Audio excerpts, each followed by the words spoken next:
What's up, guys? So I know that college applications are starting soon. A lot of people who are in junior year or grade 11 are looking to basically start applying to universities and research what school they want to go to.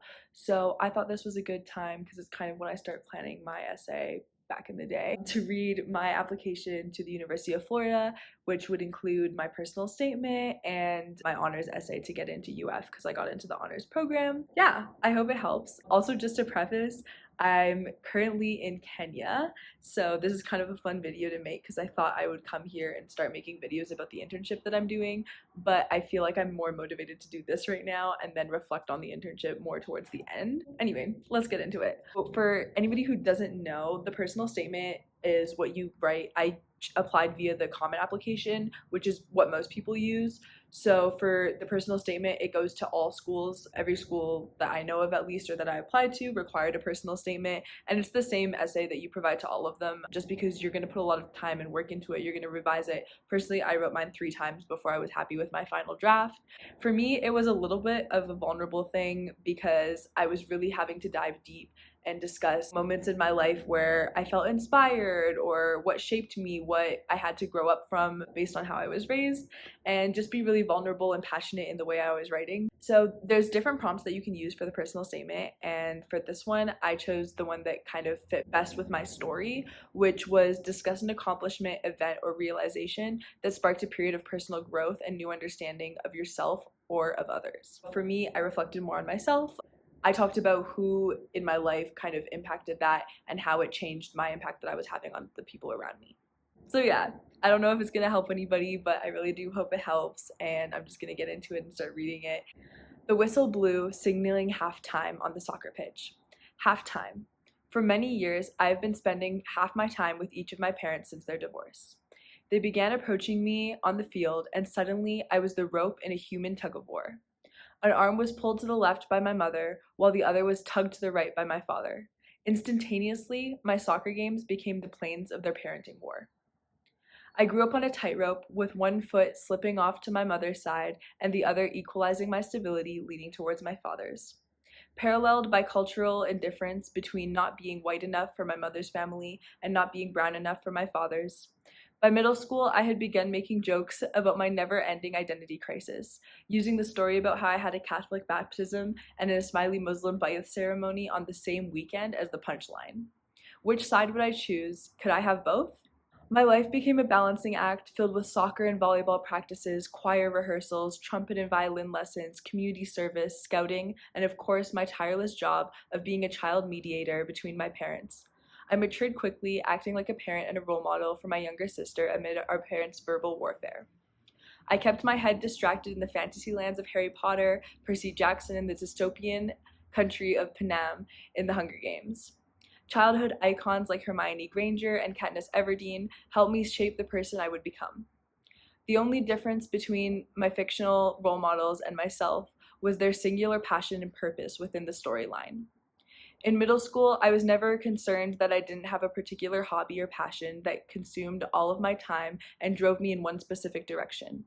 I felt balanced, loving my busy schedule and hungered for more, with a keen interest in spreading my wings, challenging myself, and absorbing further interests.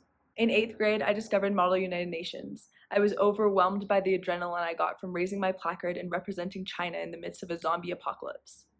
As the only nation with a feasible antidote distribution plan, I successfully provided a solution and brought peace back to society worldwide.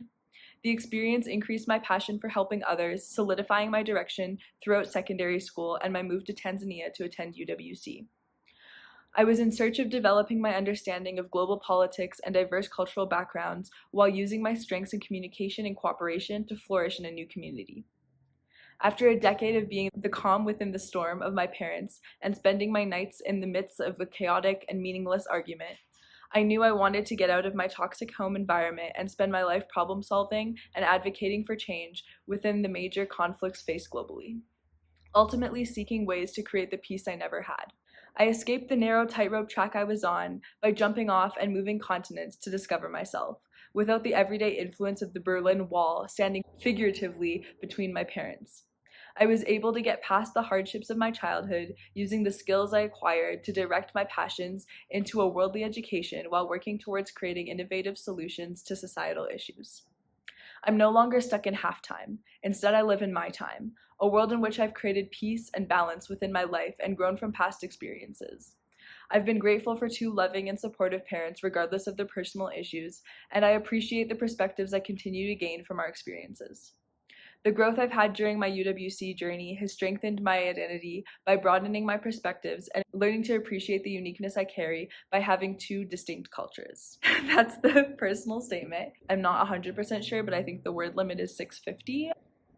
So the honors essay is an optional essay for the University of Florida if you want to get into the honors program. Personally, as a UWC alumni and applying as a UWC student for the Davis Scholarship, it wasn't an option for me because all UWC students get in through the honors program. That's one of our scholarship requirements. If you're a future UF Gator who's hoping to get into the honors program, maybe this can also be helpful for you. The honors application question was, are you interested in applying for the honors program? Why is applying for the UF honors program important to you? Which aspects of the program's three pillars of opportunity, community, and challenge pique your interest? How would you engage with the program to exemplify these pillars yourself? And how does the program factor into your long-term goals? Please be specific. And we had 400 words to use. So going into this, my mindset was on, first of all, I need to research the honors program, know if it's for me. And once I got past that stage, it was thinking about, what is the honors program? Let's learn more about these pillars, opportunity, community, and challenge. And what does the honors program offer that kind of exemplifies these ideas? And how is my presence or being part of it how does that connect to my life? So here was my essay. As a UWC international student, I've learned to cherish a close-knit community of students and staff within an environment of ease when it comes to communication, mentorship, and support amid a challenging academic environment. The University of Florida Honors Program stands out to me because it offers an intimate community of honors students and faculty alongside a larger community of what it means to be a Gator at UF.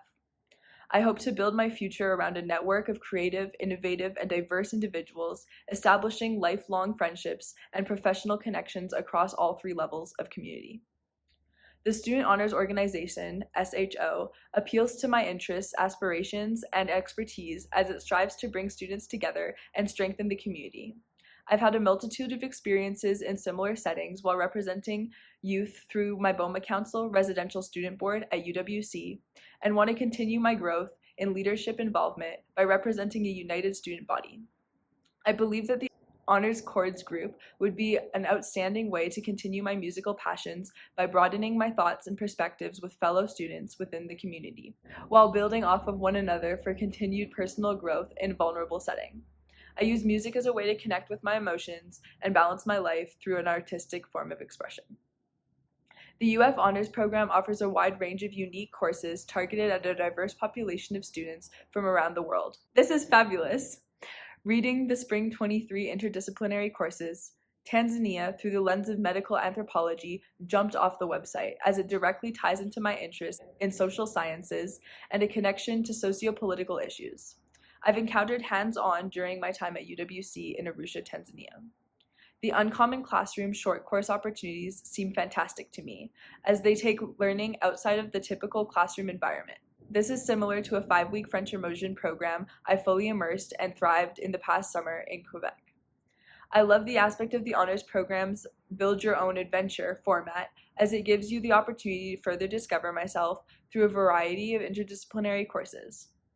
I want to have a global impact on issues within society and strongly believe the UF Honors Program provides a perfect balance between the three pillars and educational values for me to achieve this. So this one was a little bit less about me, my personal growth. It was more so about proving to them that I've done my research and I'm well versed in what the honors program has to offer and what their goal is in accepting students into their program. And then I kind of tried to take things that they're offering and connect them back to the experiences that I've had in terms of selling myself and having them learn more about me. And then for me, it was also about, showing a well-rounded perspective of the honors program. So when I researched it, I found out that there were student clubs and honors-only activities that you can be a part of, like honors chords, like the Student Honors Organization, which is like the council that organizes events for the honors students. And then I also wanted to talk about the academic side of being in the honors program and what, special courses they have to offer and why I'd be interested in it, why it's not just, the title of the honors program for me. Basically just showing that I was a well-rounded student, that I'm academically rigorous, and that I want to be involved in more than just the academic side of being in the honors program, but what that fully encompasses as a well-rounded student within the community at UF. Overall, I hope this helped. I will be pasting my essays down below just in case you'd like to read them and kind of see the formatting of it all. If you have any questions, feel free to send me a DM on Instagram or leave a comment. I'm always happy to talk more about application tips and tricks, essay writing skills. But yeah, I hope this helps you, whether or not you're going to apply for University of Florida specifically, or just, take the advice of the personal statement, or if you want to apply to Florida and maybe are considering the honors program. Hopefully this gave you a bigger glimpse into what that has to offer, and I just wish everyone the best in their application season. It was a very stressful time, I remember, but also I think looking back on it, it was a very exciting time, and a time where I got to be really reflective and think about what I really value and what I want to see happen for the next 4 years to take me into the next chapter of my life.